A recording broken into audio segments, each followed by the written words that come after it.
Thank you to Yivo for this opportunity. It's a special one. Our guest, Judy Batalion, was doing research at the British Library on famed poet and resistance fighter Hannah Senesh back in 2007, when she came across an obscure Yiddish language anthology called Freuen in the Ghettos. It told the stories of dozens of unknown young Jewish women who fought back against the Nazis, from distributing fake IDs to tossing Molotov cocktails at soldiers guarding Europe's Jewish ghettos.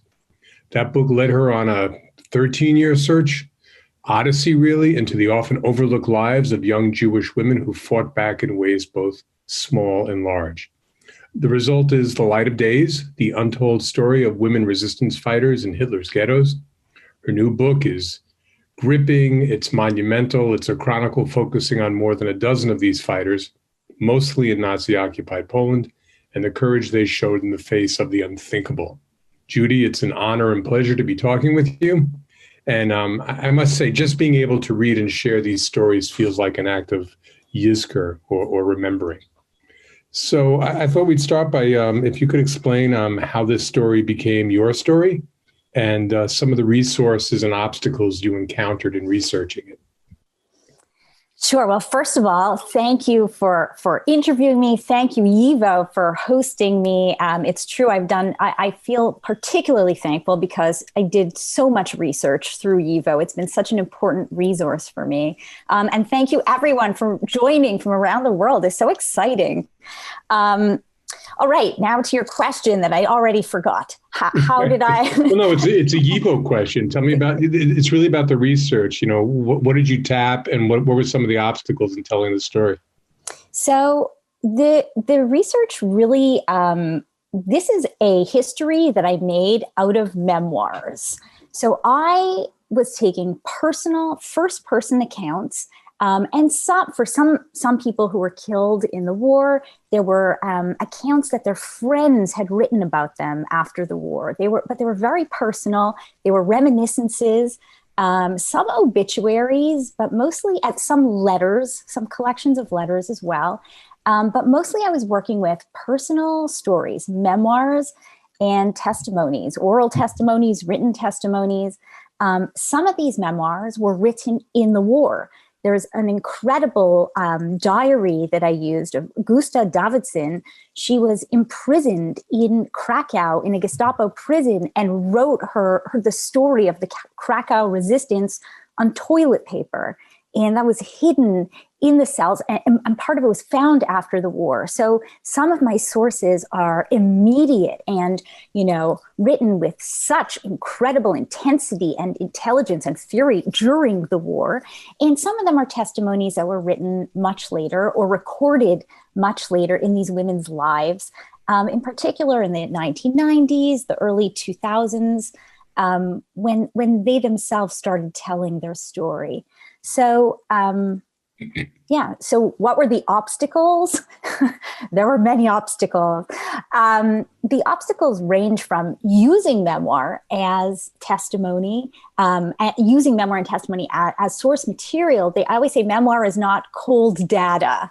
A person writes, of course, subjectively, which I wanted. I loved the detail and the story and the personal and the psychological. That was very important to me as a writer and researcher. But often you will have, on one page, the event happened in November 1942, and on the next page, it's December 1942. So there are a lot of inconsistencies. There were a lot of, so these factual inconsistencies. Even the same people leave testimonies at different times in their lives and tell the story completely differently. So there were inconsistencies in detail, and in dates often. So that's something I had to work around. And then as I mentioned, some of these memoirs were written in the war, and they actually were written in codes, and names were left out. Sometimes names were just written as, a last name was just a letter. People were referred to as A, B, C, Mr. X, because it it was underground stories being told during a war. People didn't want to give away any information. And then on the other hand, you have testimonies left many, many years later that perhaps are colored by current concerns or the ways memories have changed over the years. So that's just some of the issues I was dealing with. I can go on, but if no, that's enough obstacles for one day. Okay, thanks. So I mean, speaking of memoirs, a main figure in your book is Renia Kukielka. Yes, I'm pronouncing that. So she's a courier for Dror. We'll talk about the youth movements in a bit, but this is in Beijing with a remarkable story of imposture and escape. What drew you to Renia as kind of almost the organizing principle for your book? Yeah, that's a great question. Renia was always the organizing principle. I doubted it later on. I was like, should I change it? But she always stayed there. And some of it was because, as you mentioned to the audience, this book, my book was really inspired by an accidental find, which was this Yiddish book, Frauen in die Ghettos, which I found in the British Library in 2007, completely serendipitously, really. And the longest piece in that book was a collection of excerpts of memoirs, obituaries, testimonies of some of these women ghetto fighters. And the longest excerpt was by this woman. Actually, in the book, she was just Renia Kuf, Renia K. She didn't even use a last name. And the writing was really, it was very dramatic. It was very narrative. She wrote with detail, even with wit, and it just drew me in. And when I went away from that Yiddish book to think about how I would organize a story, it was always her story that came back to me. And I think it was because it was written, first of all, the story itself, which I can get into, is very dramatic and full of movement and life.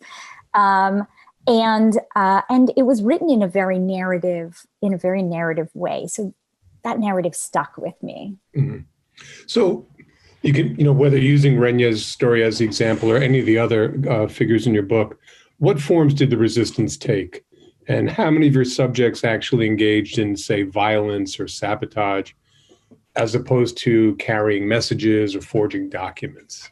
So what I tried to do is I tried to include a broad range of resistance activity that women participated in. So this ranged from organizing soup kitchens, underground schools, secret schools, running a secret printing press, secret libraries, even writing a diary, all the way to shooting Nazis, blowing up German trains, flinging Molotov cocktails as guerrilla fighters in ghetto uprisings. And then many of the women that I write about took on a particular role in the war. They were known as courier girls, or in Hebrew, keshariot, connectors. And these were women who left the ghettos, which at every step was at the risk of their lives. They pretended to be young Christian women. These were young Jewish women. In their late teens, early 20s. They pretended to be Christian girls, Christian young women, and left the ghettos and worked as first connectors, connecting the various ghettos in Poland, bringing the Jewish communities information. Jews in ghettos weren't allowed to have radios or newspapers. It was young Jewish women, many of whom were out there bringing information about what was happening in the war, about the Nazi genocidal plan. Mm-hmm. They were bringing educational materials. They were bringing some of these underground bulletins and books. One of them talks about she would braid an underground bulletin in her hair, and that's how it was transported in and out.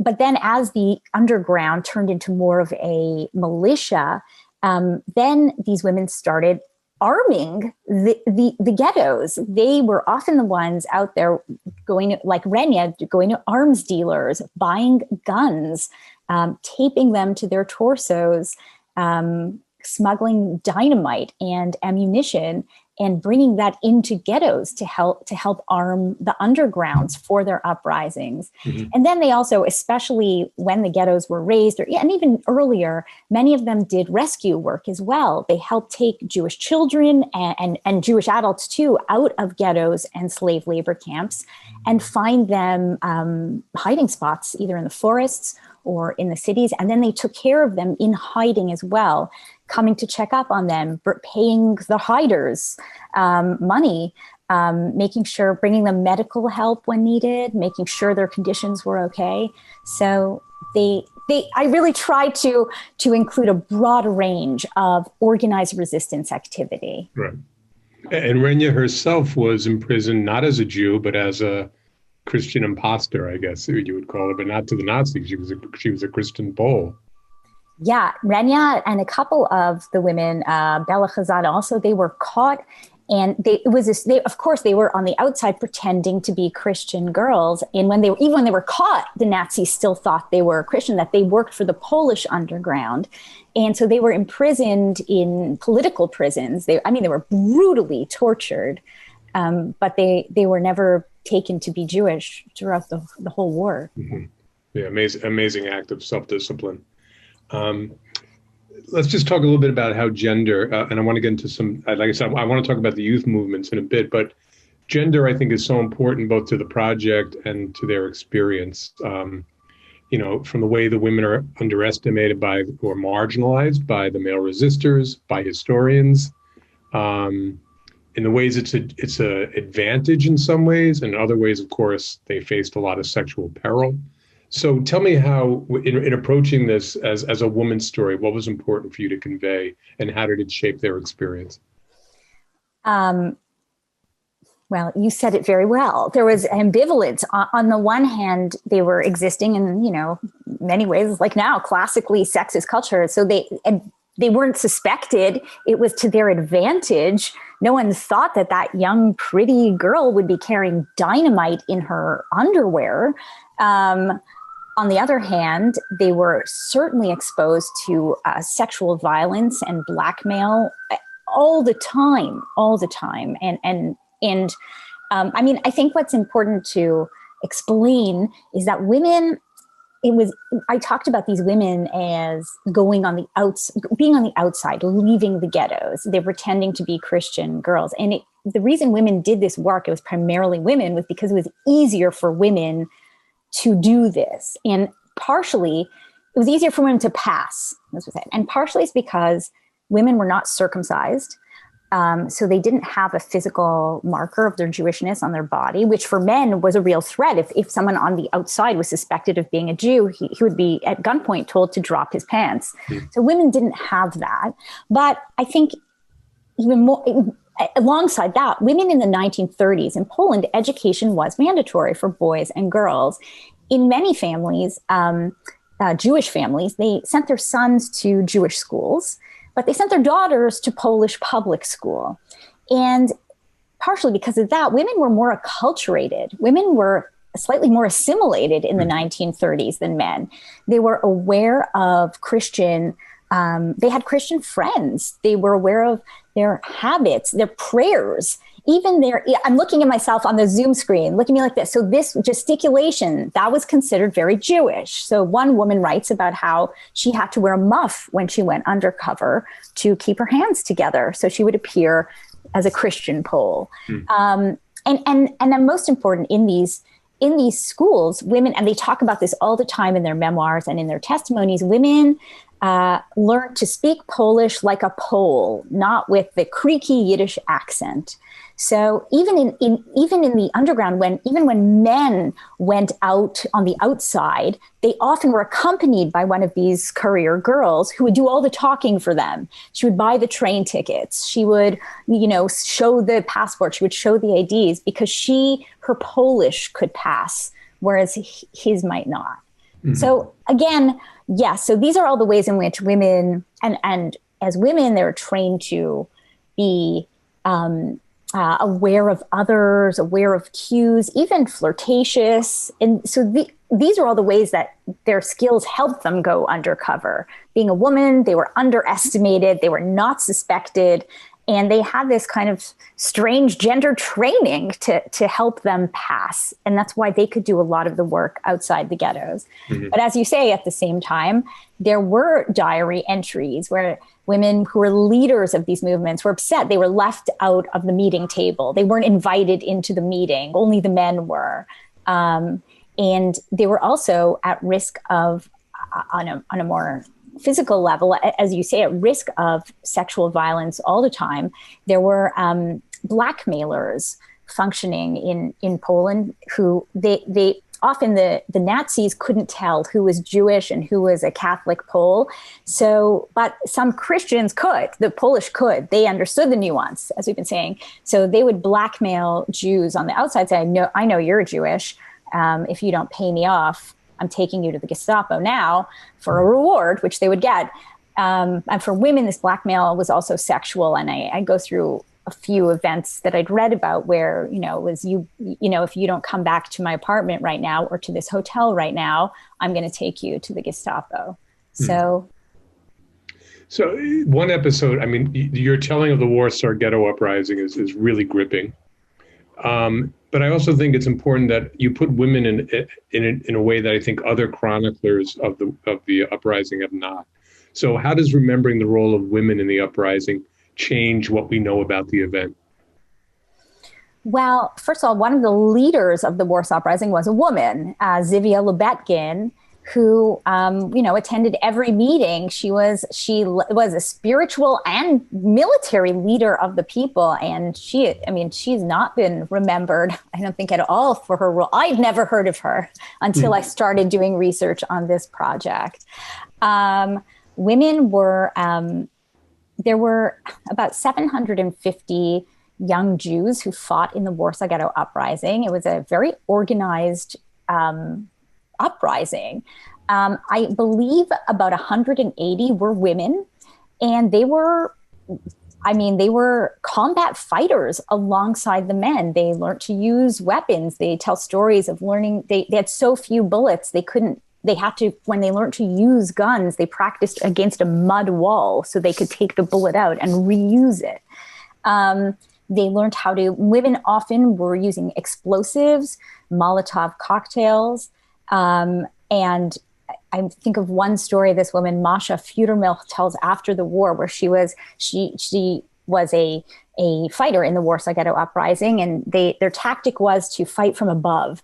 And she went to the roof of the building and her hands were shaking. She was so excited and so nervous and so scared she could barely light the match to blow up to light the explosive. And she does it and she flings it. And what she hears is Germans screaming, "Eine Frau kämpft, eine Frau kämpft." A woman is fighting. They're shocked by this, by the fighting, but that it's a woman. What? Right. So, women were involved in resistance in the Warsaw Ghetto from day one. So, I learned a lot about the youth movements and how integral they were.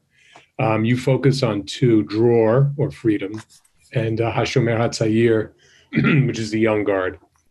Explain for people who think of youth movements as kind of like Boy Scouts and Girl Scouts, how do they prepare members for a life of resistance, which they did?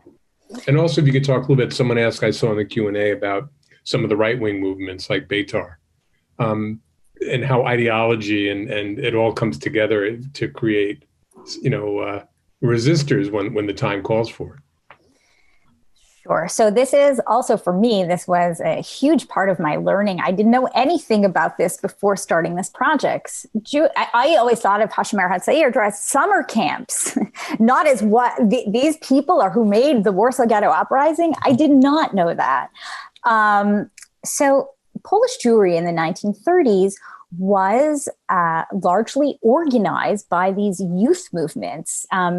Jews were not allowed to join the Scouts. So partially this was in response to that. But these youth movements, 100,000 young Jews in their late teenage, early 20s were part of these youth movements. It was very widespread. And these youth movements were often affiliated with political parties or political values. So they ranged. There was religious youth movements. There was Zionist youth movements. There was religious Zionists and secular Zionists and socialist Zionists. And then there was also Bundist youth movements, the Yiddishists, who believed in staying in Poland. They didn't believe in Eretz Yisrael. And they also they were the largest part. They had also a flourishing youth movement. And there was the communist youth movement as well, who I also talk about a few of these characters in my book too. So each of these youth movements were a bit like the Scouts, but they were more so. They were much more intense. They were spiritual, emotional, social, intellectual training grounds, and they were value-based. And so the movements that I write about are the secular socialist movements, some Zionists, some not. But in these movements, they were taught pride in your heritage, Jewish pride. They were taught, they were socialists. They valued collectivism, collaboration, equality, egalitarianism. And they were also self-sufficient. They were physical. They taught, there was some self-defense training. They taught agriculture, self-sufficiency, physicality. They didn't want this myth of the kind of slothful Jew. These were physical movements as well. And they had sports camps and a lot of summer camps and pictures of them in the countryside and with hoes and rakes. So many, especially in these socialist secular movements, these young Jews left their family home, and this is in the 1930s, before the war, to move into communes or kibbutzim with their youth movements. So there were kibbutzim across Poland.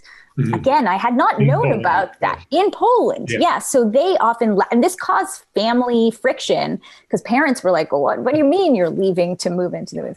So these groups, they lived together.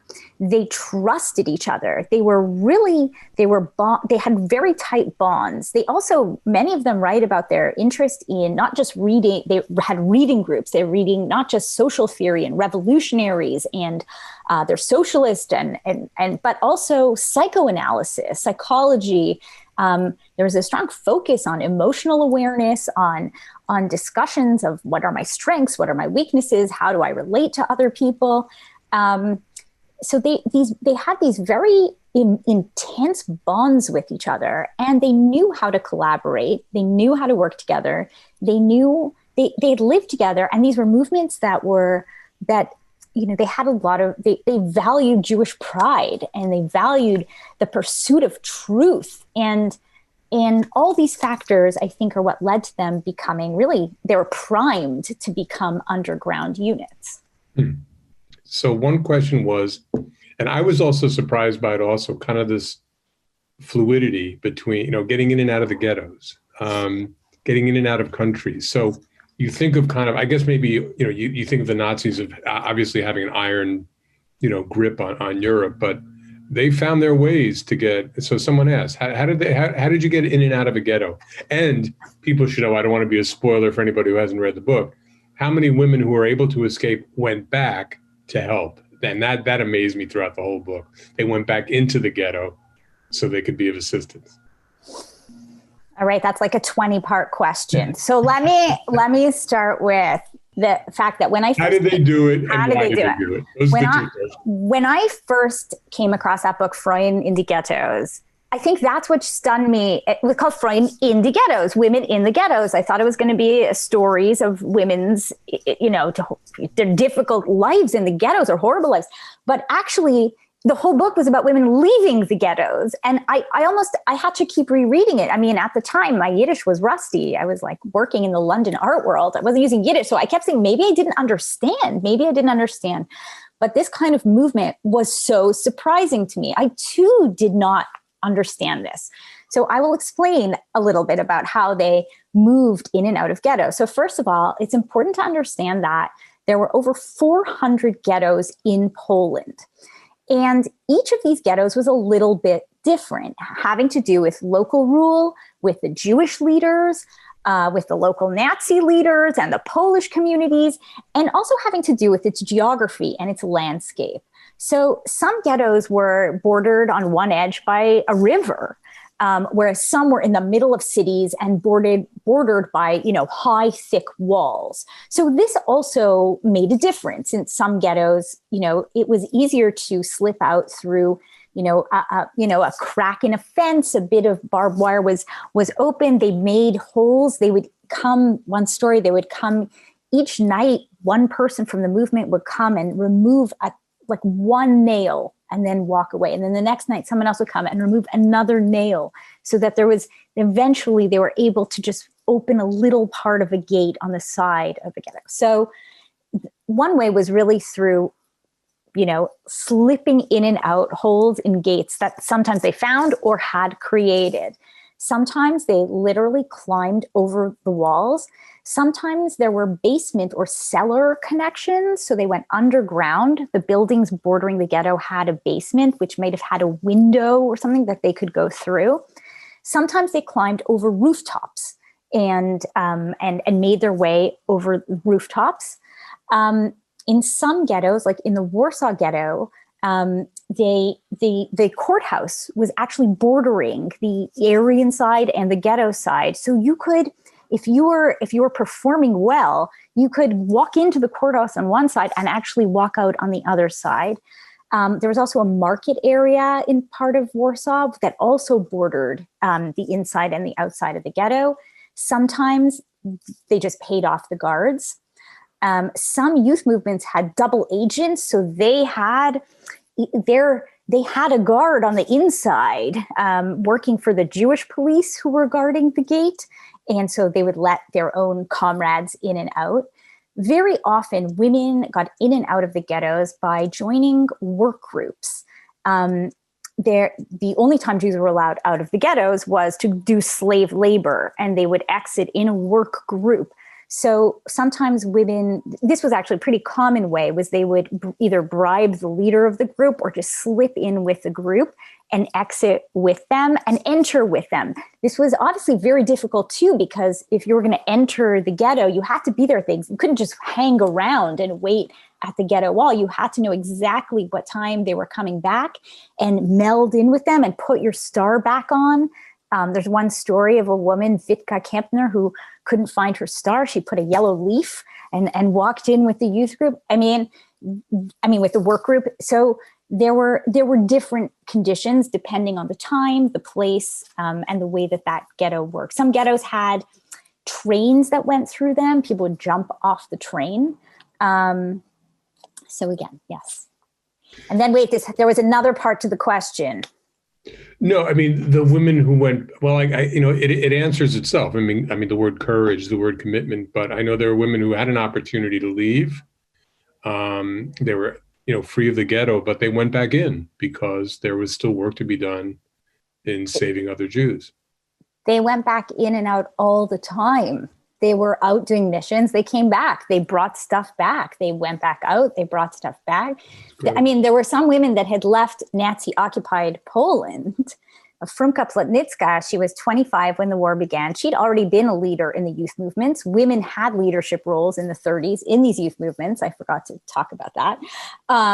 She escaped east when war hit. Dror or Freedom told their members, go east, go east. That's actually how my grandparents survived. Mm-hmm. And she made it into what was then Belarusian territory. She would have been okay, at least for a few years. But a few weeks into it, she couldn't take fleeing. She felt so responsible for her people. She smuggled herself back into Nazi-occupied Poland. And then went on to become a leader in the Warsaw Ghetto. She was known as Die Mame, the mother in Yiddish. Right. And did she survive the ghetto or no? Well, Firka, she ran soup kitchens. She ran cultural programs. She ran this printing press. She traveled through ghettos throughout the whole country, giving lectures in ghettos to the youth movement. They would organize seminars. All of this was illegal. She was then one of the first to bring weapons into the Warsaw Ghetto in a sack of potatoes, and she hid them under the potatoes. She was then stationed in this town of Bajin. And the movement got her fake papers and passports. They wanted her to leave. They felt she was so important. They wanted her to leave Poland and serve as a witness, and be there to help from the outside. But she refused every time. She wouldn't leave her people. And I'll give it away. She was killed. She was killed shooting Nazis from a bunker in Belgium when the liquidation occurred. And in fact, after the war, she was given a medal from the Polish government, complicated at the time, for her military service. And yet, I'd never heard of her. You write early on that for all the valor and for all their acts of defiance, the Polish Jewish resistance achieved relatively, I think you call them minuscule victories. Tell me about what impact they really had, or is that not a fair question to ask because of the obstacles and the odds against them? I think when I say that, I'm talking about in numbers. I mean, they killed. I don't know. We don't know. They killed a few hundred Germans, a few thousand maybe. Most of them were killed. It's always compared to 6 million Jewish lives lost is very small. The numbers are small, but I don't think that's what matters. In fact, they themselves thought they were going on suicide missions most of the time. They thought about this. What is the point of resistance? Why should we, starving Jews with 2 guns, try to battle Hitler's army that the biggest armies in the world can't overcome? What are we going to do? And they thought about this a lot. What is the point? But for some of them, it was rescuing and do whoever they could. And they did rescue people. They did rescue Jews. They did help. There were underground organizations. I mean, 12,000 Jews in hiding in Warsaw alone were helped by these organizations, if not more. And they did help with some rescue, but also they fought because they felt they had to fight for the future of the Jewish people, for Jewish pride, for freedom, for justice, for what they felt was right. They felt they couldn't not. So, and I do think spiritually they've left us something very significant. Even if in numbers of casualties, it doesn't seem large. Do you worry that a focus on resistors somehow has almost the perverse effect of taking away from the so many millions that you said who died, that somehow the resistance story almost distorts what was really happening in the sheer helplessness of so many of the Jews in Eastern Europe who died? I mean, obviously, that's not my intention. I think a lot of people get very worried about that. When you write about resistance, it's like you end up blaming the victims in a way. And, as I said, most of these resistors died. So they also died. They were also killed. I mean, for most of them who lived, it was luck for those who survived, just like for anyone.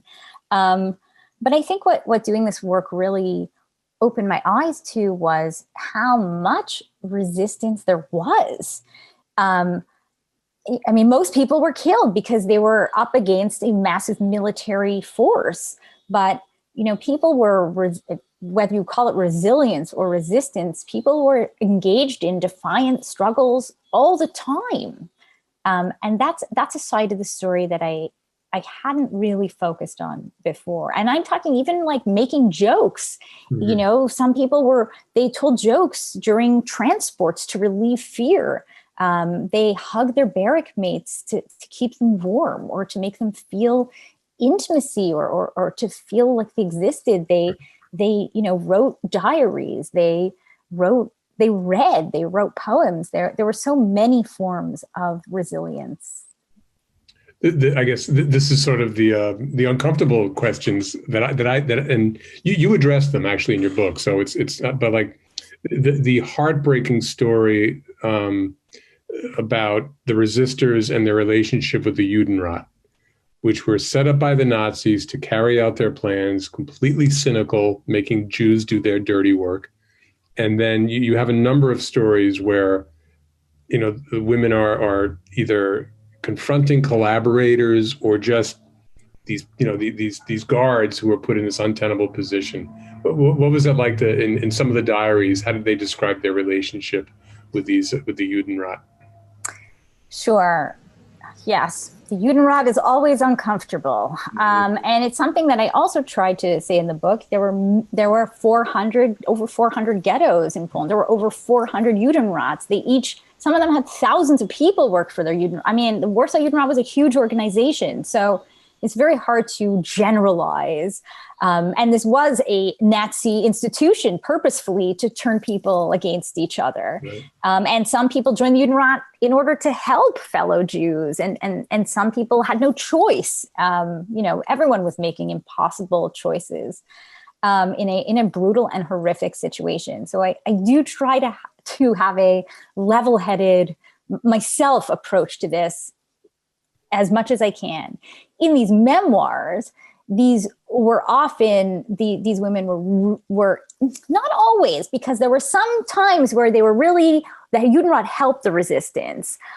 In Bialystok, there was a whole relationship for a while. They helped and they didn't help and they helped. So it wasn't always the case, but in most of the memoirs that I was working with, they were very angry at the Judenrat, at the Jewish police. And there were instances where the Jewish police were forcing the comrades to join them, and they fought back against their Jewish police. And so we refused to do this. And there were, physical brawls between them. So there was a lot of discord in the community, which I also understand. This was people did not know how to deal with Nazi occupation, with this completely unheard of, barbaric, torturous force. So there was a lot of discord and discomfort around this. And a similar question about relationships is with the Jewish resistance movements and the Polish partisans, the non-Jewish partisans. It's a very complicated story of mutual self-interest, anti-Semitism, and a lot of distrust, I think, and some gender, right? This is like a whole other hour Zoom. Yeah, it's a fascinating part of your book because of how complex it is. Well, there were different Polish resistances, and they fought with each other too. Mm-hmm. And there were so many different undergrounds. Even at Auschwitz, there were many different undergrounds. You had people coming from different countries. They each had their own undergrounds, and they didn't always get along, even though they had the greater enemy. And a lot of the struggles that I write about, that I read about, were trying to get these different underground groups to collaborate with each other. And that was often very difficult. Mm-hmm. Mm-hmm. The story you tell in the aftermath of the war is in some ways it absolutely is as fascinating as what happens during the war. Some of your subjects suffered from survivor's guilt. Some of them felt, I guess, almost insulted by the way they were treated, both in Israel and maybe when they went to the United States. Give a couple examples of what happened after the war, when the women were, in a sense, coming down from this intense experience they had just had over the previous 4 or 5 years. So just so the audience knows, the book is in 4 parts, and the last part is entirely after the war. And I follow the women who did survive. And I myself was so interested and so curious to understand not just how they got out, but how did they keep on surviving? How did they live with what they had experienced, with what they had seen, with what they had done, and then continue the rest of their lives.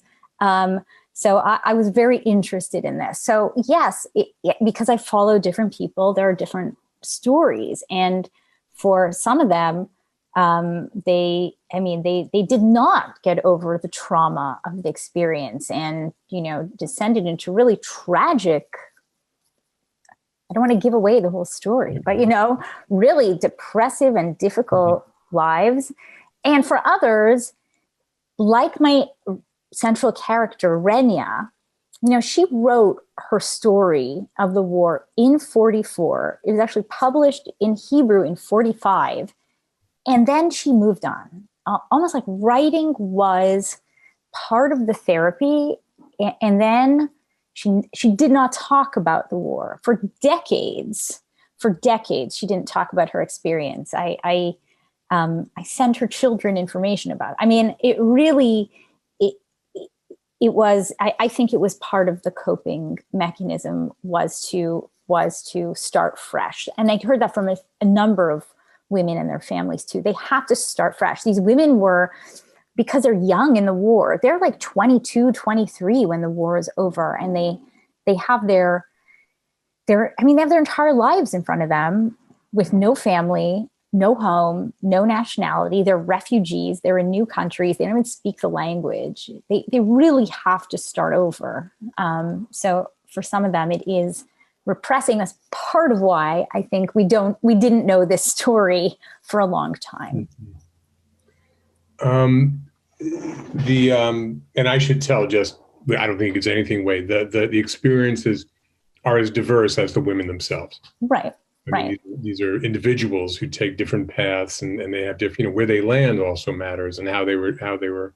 So I found that a very powerful part of the book, that there's no one story to be told. Can you talk about the help that came from the outside? And I'm thinking of the Joint Distribution Committee, and I'm thinking of some of the help they sought from the Yishuv, which is the Jewish community at that time in Palestine. How did they make those connections, and how significant was some of the outside support for resistance activities? So, if you go back to that Yiddish book from 1946, there's a whole reprint of letters. So, by the way, among all this brutality and chaos, a postal service still functioned in large parts of Poland, which is... Blew me away. Blew me away when I read that. Yeah, I know. Crazy. Yeah. So a lot of them, and they also had telephones. They were phoning the Warsaw Ghetto. There were elements I hadn't known about. So there is a selection of letters republished in this Yiddish book in 46 of these women pleading with the Yishuv, the Jews in Palestine, and with American Jews, with Switzerland, saying, please send us help. And a great sense of disappointment that help was not really coming. Money did come from the JDC. This is this is another Zoom session, because I tried to do a lot of research about money, and because in the resistance they talk a lot about money. They have to buy guns, they're buying weapons, they're buying clothes to hide themselves. How did they get this money? They're giving money to the people hiding Jews, and I was very interested in where this money came from. And one of my first questions when I went to do research in DC at the museum and the library was like, where's the book on money and the ghettos? And they're like, there is no book on money and the ghetto. So I had to find my information through primary documents largely, and through the JDC, which was very helpful, because the Joint Distribution Committee did give money. They gave, and it's in my book, I might get the figure wrong now, what was equivalent right now, I believe, to $1 billion in aid to Jews in Europe. That's all of Europe during the war. And I understand that about 400,000 went to the Warsaw Ghetto Uprising. And there were different ways of money. So before 1941, money was able to cross borders, I believe. And then there was a break when money could no longer cross legally. And so it was often sent to London, where there was one of the Polish resistances was based in London, the Home Army. They had a leadership there, and there were smugglers bringing in some money from London. But then in these memoirs, they're all fighting about the currency, and they took more off the exchange, and they took off the exchange, so money was smuggled in. There was also money, a lot of the money especially came from within the country. So Jews were not allowed to own money anymore. So some of them gave it to charities like the JDC, who then redistributed it within Poland. Great. No, thank you. That's that was really I read that figure $1 billion, and it was I don't know if I was surprised, but it's quite a figure to read $1 billion. I'm going to turn to some of the questions in the Q&A. Here's one. Someone asked if you could tell us if any of the women were still alive when you conducted your research, and did you get a chance to meet any of them? So there were two women who were still alive. One is still alive, but she stopped meeting with people a number of years ago. And one of the women, she has since passed, but I Skyped with her about 2 years ago. She was 100, I believe. So it was difficult to have a nuanced conversation with her. Mentally, she had some difficulty, but I did speak with her, and it was very moving for me. Her last words, which are at the end of my book, she kept saying to me, her name was Hyla Pilevsky, and she kept saying, make sure we must live in harmony. We must work together. We must build a world of peace. Pass on that message. On that message. And I have to say that many of these women, I was very taken by their compassion. By even after all they'd been through, so many of them went into caring careers, humanitarian careers. They were even known in their families as the most compassionate, the most often liberal, the most giving. I think that's part of what helped them move on. It was actually giving to others. Thank you. Someone else asks, did you research any of the female partisans who were part of the Bielski group?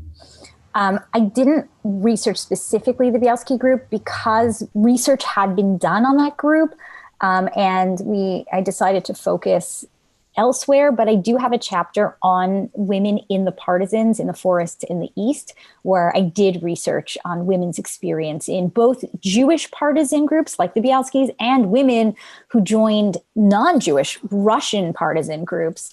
And themselves, even in the partisans, have to pretend not to be Jewish, even while they're fighting alongside these men in the forests for years. So I do address that. Right. The name Emanuel Ringel Bloom comes up a number of times in the book, and someone does ask, how does this story intersect, if at all, with the story of the Oneg Shabbos archive keepers? And that was his great project to tell the story, hide it in milk cans underneath the Warsaw Ghetto, and eventually it made its way to YIVO, I understand.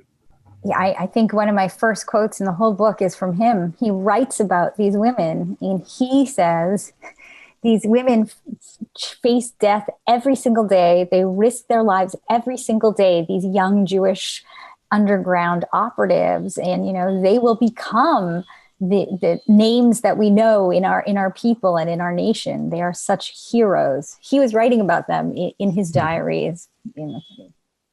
And they survived because of the hiding. Someone else asked, famously the Oneg Shabbos archive was in milk cans. You tell amazing stories of how the diary you mentioned earlier, triangular pieces of toilet paper sewn together, copied 4 times or something. What are some of those stories of how word got out or survived people who did not survive the war? There's not much, most things were destroyed. But if you're asking about objects, there was also a archive in Białystok, the same as in Warsaw. They also archived their community, their experiences, even the Judenrat notes, where you can see them, actually disagreeing and shocked and not understanding how to deal with Nazi occupation. I'm trying to think of the objects, there's some in Polin Museum. I'm thinking of one that for these women that were helping to rescue Jews and to take care of Jews who were in hiding. There were a lot of Jews, and they were giving them money. So they mostly, there were no records of the underground. You'd be killed if anyone was found out. So most things are not recorded, but there was a lot of money. There were people moving to addresses. They had to have some kind of record keeping. So and this is from the Museum Polin in Warsaw, they have, they show they were on little bits of paper. They would have, coded names for the hider, coded names for the Jew, coded names for the street, even a coded amount of money. It was like it was a percent of the money that they'd worked out some equation. And then this was written on these tiny strips, and the women put it under their watch. So the things that survived, or the artifacts, are few, but the ones that exist are really fascinating. In the YIVO archive itself, what's there that was helpful in your research? What did you find most useful? The YIVO archive, what was so useful for me were the librarians and the archivists, because so much of this work was me online or me in these. And here I would go somewhere that's near my apartment and have such knowledge available to me in the people.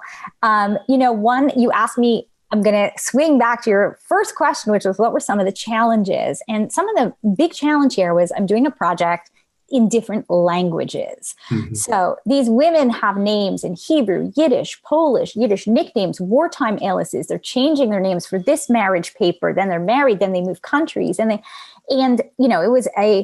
often spent a full day trying to figure out if Astrid and Esther and Esterid and A was the same person. I didn't even know. I would have to cross-referencing. And one of the main areas that I write about is an area in Poland called, and I'm sure I'm going to get this wrong, and someone's going to email me today and tell me, but I believe it's Zagłębie. So I would often have to find books that in their title was Zagłębie. Now, how do you put that into a Latin, like an English search catalog? And it was only at YIVO, at the Center for Jewish History, that, they knew the tricks. They were finding, people could help me find, this level of detail and complication. I could never have done it without people who were experienced in dealing with those, with working across languages like that. It was like some combination of I's and Y's and J's and Z's. Mm-hmm. Someone just points out that the Oneg milk cans are at the Jewish Historical Institute in Warsaw. Yes, they're in Warsaw, but they've been scanned. So a lot of you can access the scans of a lot of the material in different places, the museum in DC, and also parts of it have been translated into English and published. Parts of it are published, and there's a volume in English, and which I had to buy it in Warsaw, but that was a very important resource for me, especially about money, because in these memoirs, in these personal stories at the time, they talked a lot about money, about what things cost, about how they were going to make money, how they were going to get money. So yes, it was an amazing resource for me, the Ringgold-Bloom Archive. So we spoke a little bit about this before we went live, which was you could talk about the movie option that I guess you're working on a screenplay about this. So ask you a little bit about that process, what that's like. But I'm really curious how you want their stories to be told in a way that they haven't been told before. What's important to say about these, women resistors in popular culture, and how would it change how we understand the Holocaust today? So small question. A small question. Give one example of a Holocaust movie that painted a very superficial portrait of one of the resistors, and I'd imagine you'd want to deepen that. I mean, there are very few popular cultural representations of the Jewish resistance at all. But of the few that exist, women are often the girlfriends of, and they're portrayed as, they're there, but they're like this particular time, more meek or shy. They get caught up in a resistance, but they're always, very attractive, and they're the girlfriend, and they're part of the romantic, the B story, the C story. Right. So I think what's important here is that they're the A story. They're not the girlfriends of these. These are women doing incredibly daring and courageous work against all odds, day in, day out, for months, even years at a time, until they either escape or are caught. If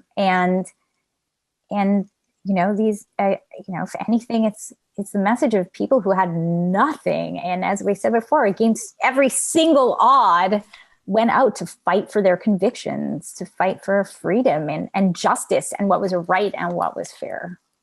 How did you handle your own emotions during the research and writing of this, living inside what could have been either a very depressing experience and at the same time an inspiring experience? These memoirs and testimonies are very hard to read. It's partially why it took me so long to do this book. I wasn't really, when I first found this Yiddish source material that inspired the project, I was 30, I was single, I was living in London, I was working in the arts. I was like, the last place I wanted to spend my days was, Warsaw, 1943. I wasn't ready. And that's partly why this project took so long. I put it off. I worked on it in little bits. I can give you a longer answer, but I know we're wrapping up, but it took me until I was really at a more stable place in my own life emotionally, to be able to really sit with these memoirs day in and day out. And I actually had to do it I ended up getting a workspace I worked in a space with mostly people who worked in fashion and fitness. And it sounds silly, but I really needed that. If I was going to sit there with these, I had my Holocaust books and these, piles and piles of horrific stories. I needed to spend my days in an environment around people who were, arguing about the position of the cheese in the photo shoot, and the things that were lighter and felt more, around me just felt happier. I needed to work that way. What's your next project? And is it going to relate to partisan women or something else? Well, that actually follows on. First of all, I'm working on the screenplay right now, so that is taking time. I actually think that I need a break from this intensity. And I'm planning to write something a bit lighter next. But I have many ideas to come back to. As you can see there, in my work, there's so many books that are missing.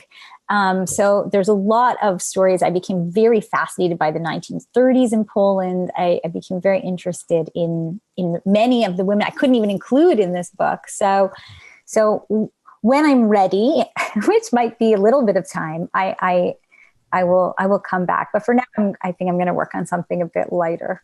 Okay. Best of luck in your next project. And I look forward to the movie and hearing other people talking about these stories of really courageous women.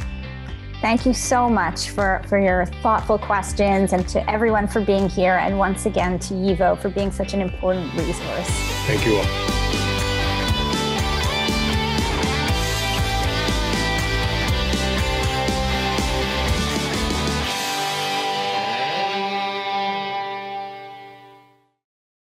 We would be pleased to send a complimentary DVD of this program to anyone who wishes to support JBS with a tax-deductible gift of $36, double chai or more. Simply visit the JBS website at jbstv.org and click on the donate button to make a donation by PayPal or your credit card. And please indicate the program for which you would like a DVD. Or you can send your tax-deductible check to JBS, Post Office Box 360, Stamford, Connecticut 06904. Or you can call the JBS Pledge Line at 833-MY-JBS-TV. That's 833-695-2788. And again, please remember to indicate which program you would like to receive with our compliments. We thank you for your kind support.